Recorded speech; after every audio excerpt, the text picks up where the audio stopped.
Hey, so I got a question for you guys. What key is Hey Joe in? A song that was made popular by the guitar god himself, Jimi Hendrix. Well, as the thumbnail says, it's in the key of E. Thanks for watching. Remember to comment, like, and subscribe.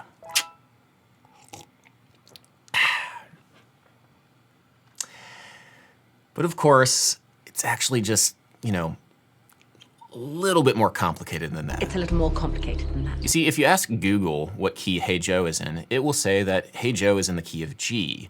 Some websites list it in the key of A, and even if you're in the key of E, what are you in, E minor or E major? E minor. Isn't it E major? It's in G major, but you must account for the chord at the end of the progression. Technically, it is A major. Harmony transcriptions I've seen of Hey Joe. I was thinking about that.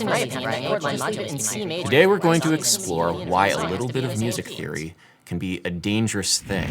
We're also going to explore why Jimi Hendrix, this master of the electric guitar, uses the sophisticated melodic vocabulary that he does on his renditions of Hey Joe, and the harmony's unique relationship to the guitar itself, and hey Jimmy, maybe not in front of the kids.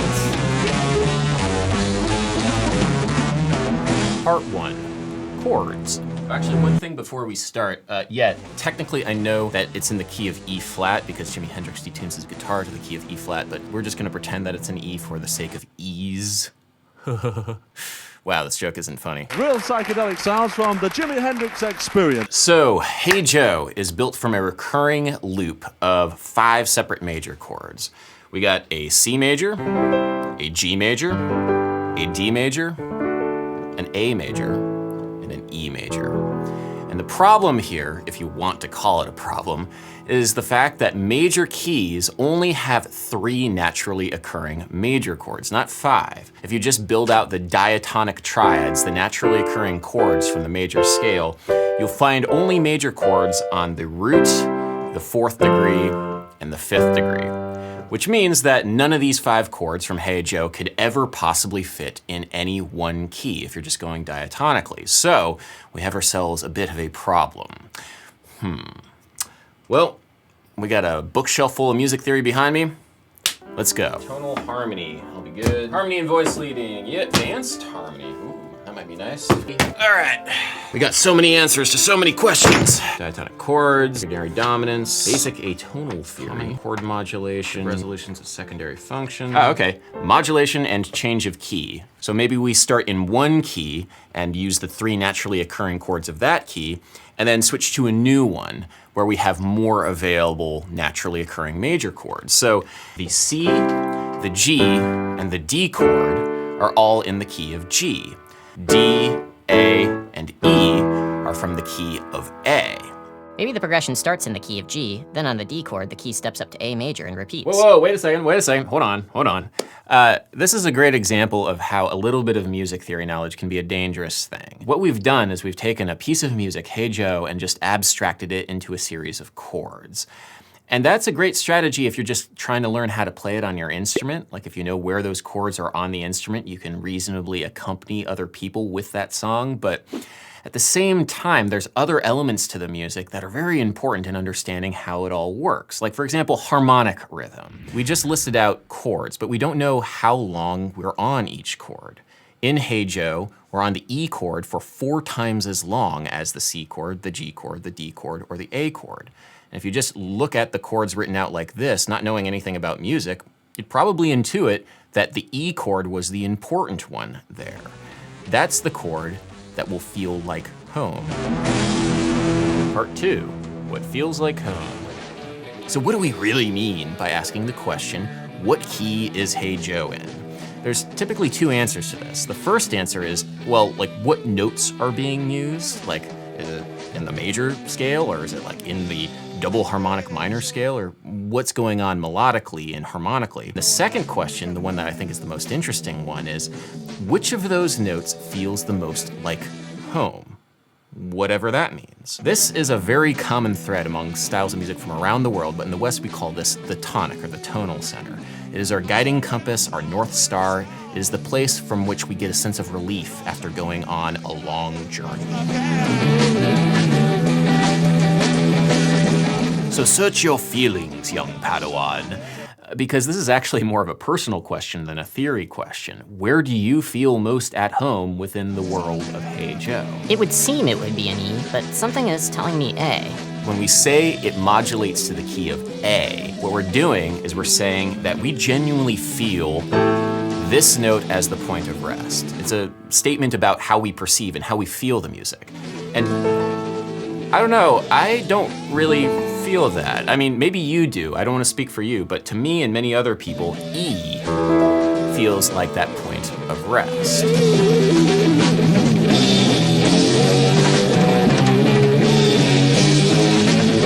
So going ahead with the assumption that everybody is experiencing E as the tonal center, and it is an assumption, by the way, I don't know if you're feeling that, but I am, and we have a lot of E major chords, we're probably in the key of E major, right? That's what the thumbnail says, after all. The problem is we don't have any C, G, or D chords naturally occurring within the key of E major. So what's going on? All right, well, let's consult scripture again, shall we? 7 diminished chord in minor, binary forms, sequence modulation, augmented 6th chord, 7th chord, circle of 5th sequence. Okay, great. Modal mixture.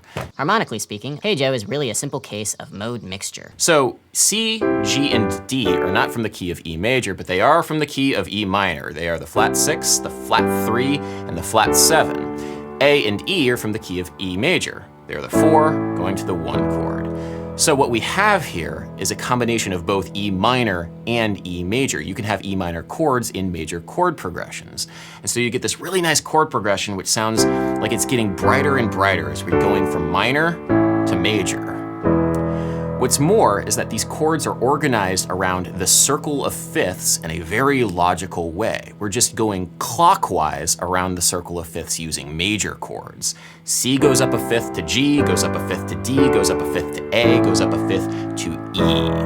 Sometimes this is called a plagal cascade because it mimics the effect of a 4 chord going to a 1 chord, a plagal cadence. Personally, I like to hear it as a set of 4 ones. You can hear the same plagal cascade circle of fifths progression that Hey Joe uses in the time warp from Rocky Horror Picture Show. Flat 6 going to flat 3, going to flat 7, going to 4, going to 1.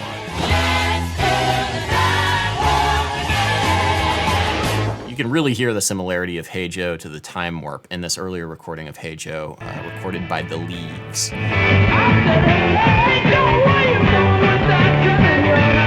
Starts in the key of E minor, then changes to E major. So to recap, Jimi Hendrix's version of Hey Joe is in E major, but it has chords borrowed from the parallel minor that cadence around the circle of fifths to an E major chord, which feels like home.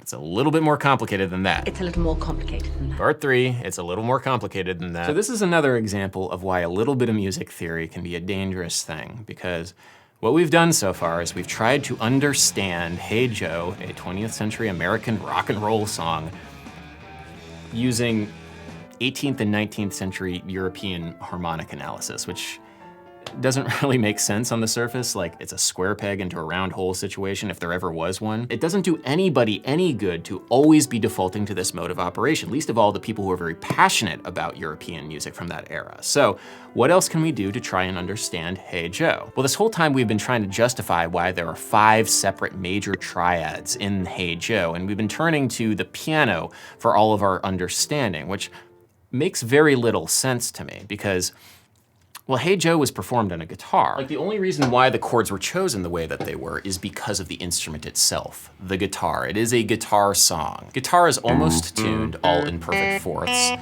except for an interval between the G and the B string. And this interval is put there specifically so it's easier to play open string chords, the Hey Joe chords, C, G, D, A, and E. If the guitar was tuned any differently, like in perfect fourths, like the superior instrument, the bass guitar, the Hey Joe chords and their open string resonance would not be physically possible to play. Oh, this one's gonna be impossible because there's an F and then the next note within an A chord is all the way up here. Oh no. Oh, that's bad.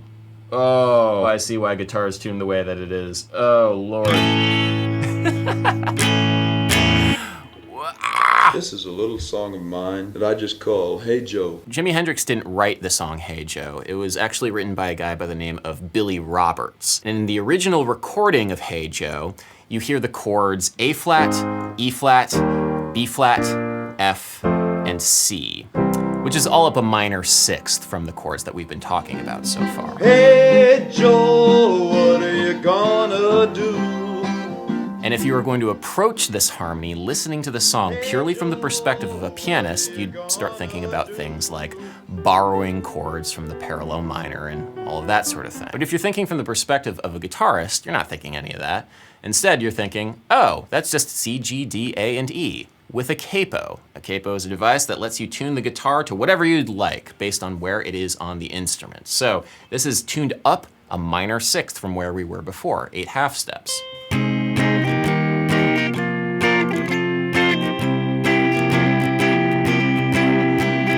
Hey Joe, what are you gonna do? You can kind of see how the instrument governs how you might think about the harmony, what you find important in the harmony. And guitarists love thinking C, G, D, A, E. They are the guitar chords. This is sometimes formalized in the system on guitar called the caged system. It's basically a means of orienting yourself whenever you're playing any scale and any chord voicing back to the original C, A, G, E, and D chords of the guitar.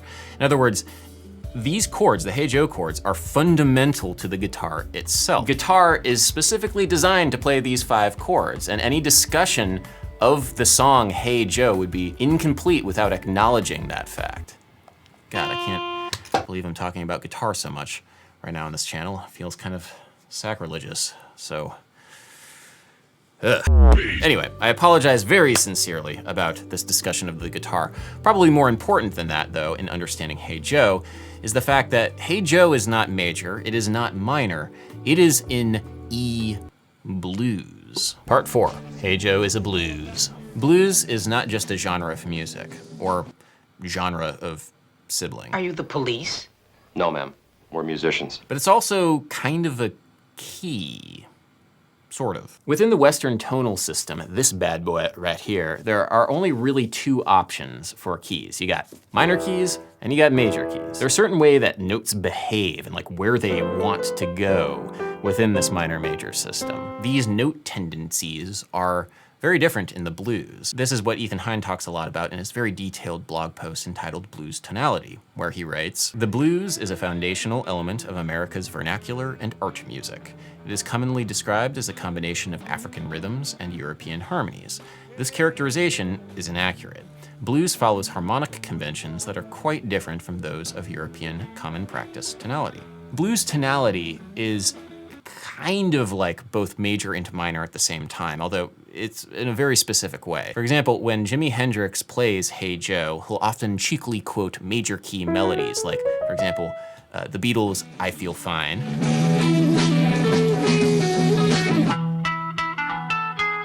But he'll also solo using the E minor pentatonic scale. Big reason why you have all these elements coming together in a unified whole is a certain style of ornamentation and chromatic and sometimes microtonal alteration colloquially known as blue notes. My favorite blue note is one that's called the neutral third, which is a note that's kind of in between minor thirds and major thirds. It's a note which doesn't exist on the piano, but you can play it on your guitar and you can sing it. Hendrix sings this blue third in many renditions of Hey Joe. Listen to how he sings the word man here. You know I'm gonna mess around with another man. Is that like a G? Is it a G sharp?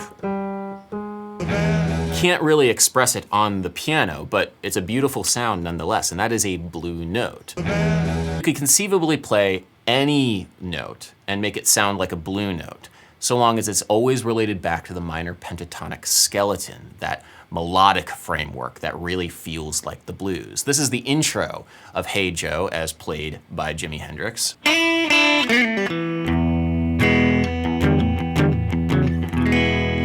And you could embellish it by adding all 12 notes of the chromatic scale and then some, and it would still sound like a blues.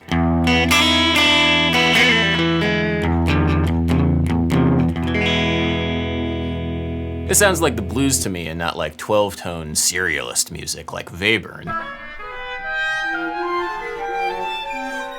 Because it's always relating back to the open strings of the guitar, which spell out a minor pentatonic scale.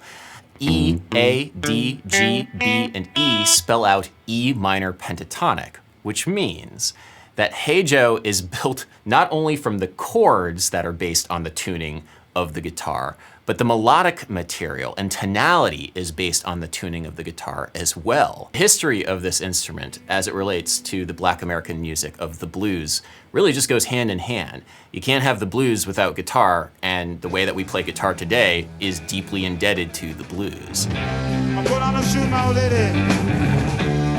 You know I got a mess Now, around. blues harmony is generally less pentatonic based and more based on major chords, like, for example, these open major chords of the guitar. Sometimes you can add the dominant seventh to a voicing, like this, an E7 chord. And unlike Western tonal music, this E7 chord is thought of as a tonal center. Generally speaking, in Western tonal music, you'd want to resolve this chord to an A. But in blues, you immediately hear that A and want to go back to the E7 chord. It's kind of like inverted. This interplay between pentatonic melodies that have blue notes and major chords that sometimes have dominant sevenths on them is a big reason why the blues sounds the way that it does, and which distinguishes it from minor major key tonality that's derived from the European tradition. This tradition is from the African diaspora and it has a different tonal logic. We're not in a major key, we're not in a minor key, we're in E blues. I suppose you could call it E blues, in the sense that it's not clearly major or minor. I'm content to say, it's an E. Just hit it with the blues scale. That's my answer. But anyway, in recap, Hey Joe uses the 5 open string chords of the guitar, C, G, D, A, E, arranged in a plagal cascade around the circle of fifths, resolving to an E major triad, which is the tonic chord for an E blues tonality. In other words, Hey Joe is in E.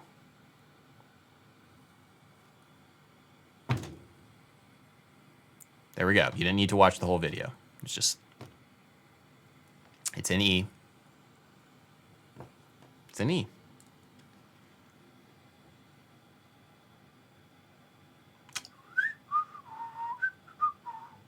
Subscribe to my Patreon, by the way.